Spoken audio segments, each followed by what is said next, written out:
currently I'm at crafting and hideout management elite. I maxed them out a couple of days ago. Actually, was it yesterday? It was yesterday.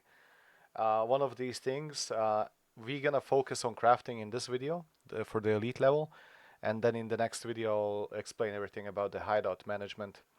The thing is, don't worry about one or the other because one and the other are actually intertwined. This is the best thing ever. Like, look at this. I'm gonna get myself a moonshine. Okay, that's not really good. And a, ooh, that's a key that I don't have. A intelligence folder. And now I'm gonna go buy another intelligence folder, and I can start the scav case for the intelligence folder and the moonshine. It's just so OP. I mean, if you like the concept of gambling, this thing at the elite level is just so OP. Also, for making yourself good ammo, right? We did this with M62s from M80s. Not a big difference, I know that's not a big difference. And the BP 762, both of them same time. Bam. Let's go through a short introduction how the crafting actually works, levels, and all of that stuff. So the effects of it are it's gonna reduce the crafting time, of course, up to minus 37% at the elite level. So let's say you're gonna craft something, it's gonna start with 1 minute, and then you're gonna be crafting it at 20 seconds. Although we don't have a 1 minute craft, 10 minutes, and then it's gonna craft at 6 minutes. And reduces all secret production time except the Bitcoin farm, right? Because that would be just completely OP for the same amount. So we're gonna be, that's basically talking about the water collector and boost generator. Now, the how to level it up. Oh yeah, of course, on the elite level that we just saw, the ability to craft 2 different items in the zone at once.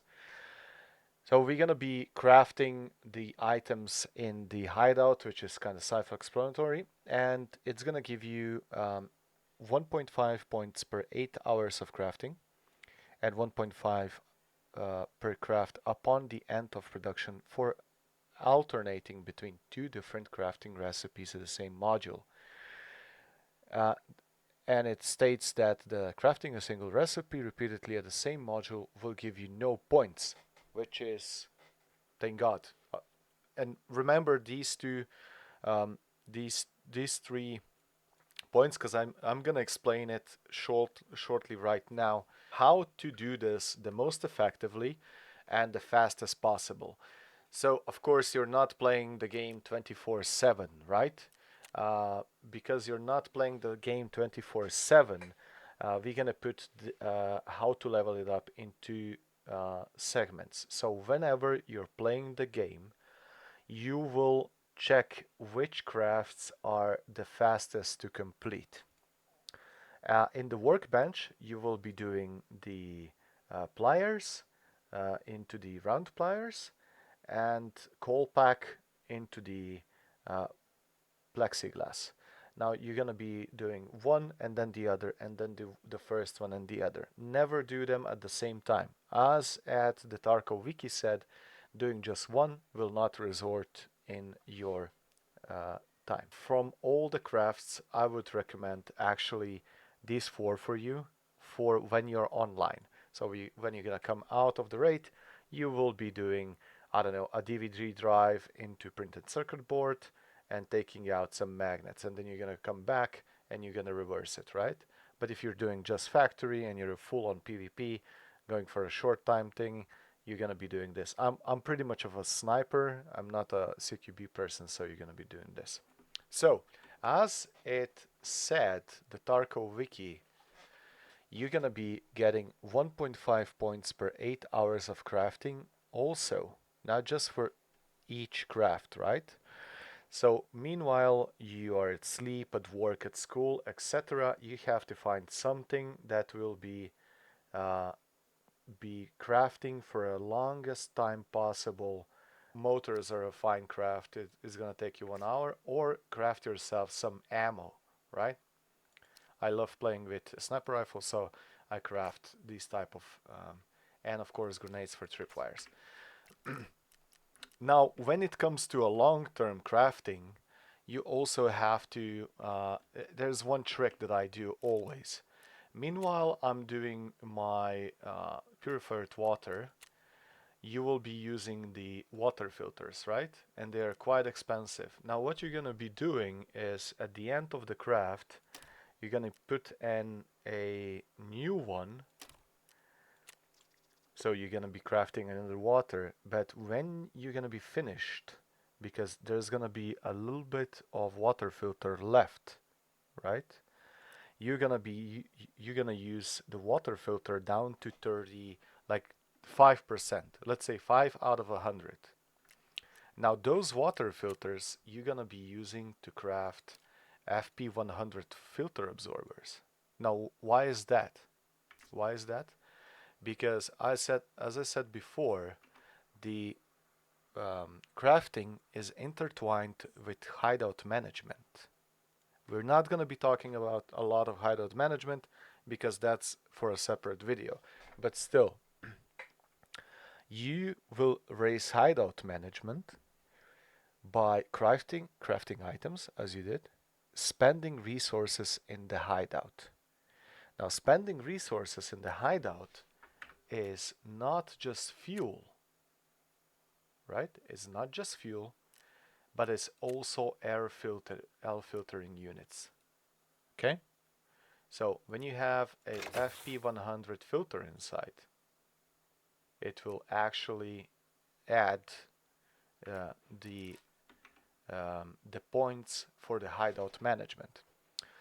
Plus, if we're gonna go and check out the price for the FP100, okay, I have the filtering wrong again, is about 200k. I'm recording this in early morning. In the afternoon, they're going for like 220k. Now you can use the water filter, which is currently at, again, I have it fixed. Let's see, at 100k, and you can use two of those to craft one, and it's actually already gone, right? Now, when you're gonna be craft this, and you're gonna lose less money. Now, when we are talking about the lavatory, there is one particular craft that I just adore. Actually, it's a couple of them, but let's go into it.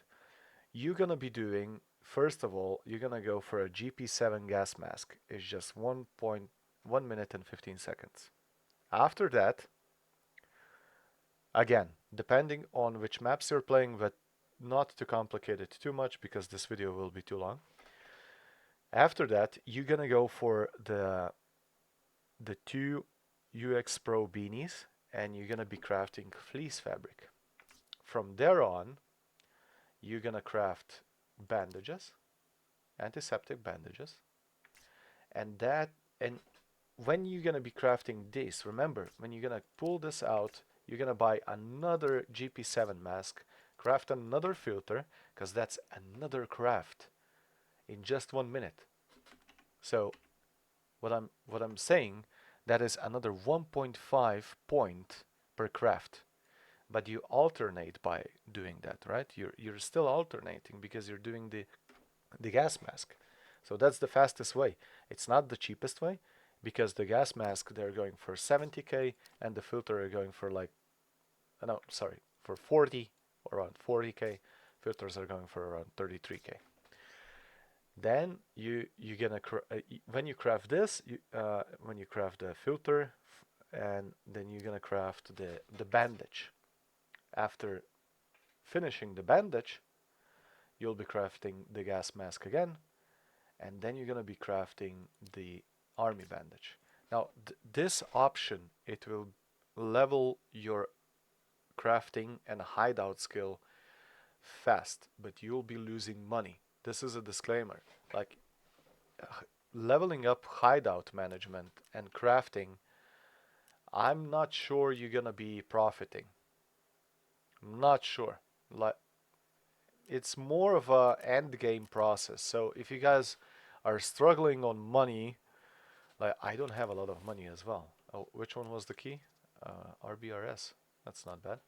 Um, I'm not high on money, but what I'm getting out is basically I have 50 out of 50 graphics card in the Bitcoin farm, so I get about 2 million per day just out of Bitcoins. Because my I get one Bitcoin for like 13 hours. So let's say about 2 mil. And those 2 mil I can basically just input the money into the hideout management. And as I said before, this is a really end game thing. Let's go on. Let's go onwards. We're gonna go to Mat Station. Now with the oh yeah, let's grab these. It's gonna be easier. Again, two crafts at the same time. I'm gonna undo these so it's gonna be less complicated. Right. Now what I do here is I do one pile of meds, and then I do a AI2 medics, and from there you have the same option of doing the production time, just the fastest production time. That's basically it, and you can see the numbers. You'll get ahead of it when you're gonna start doing this time by time. Now for the during I'm not meanwhile I'm not playing. I usually craft myself the defibrillators because it's 3 hours, and of course because I'm not a labs player and I can't get myself a microcontrol boards and textbook. This is how I leveled it up, by doing those crafts all the time, you know, just all the time. You just go in and out, just craft them. I also did a bunch of salivas because it's just so great, and you actually don't lose the money on salivas. How long it took me to get to the elite level? It basically took me about 60 days, but I would say 60 days of playing the game from, I don't know, 6 to 7 hours. But whenever I came back, I I did all the crafts, you know. I I didn't I didn't like forgot about them. I focused on it and I did it each time I came back. So just so to put it into perspective, it's gonna take you about 2 months to reach, not by sweating it. And of course, you have to level up the all the stations, since we come back. We're coming back to how these two are intertwined, because as you can see, the fuel and water with the hideout management will go down, so it's gonna be cheaper for you to do it, and you just have to level it up. Just have to level it up. So trust me. So that's basically about it. Thank you for watching. If this was helpful, please remember to leave a like and comment down below. I'll see you in the next one.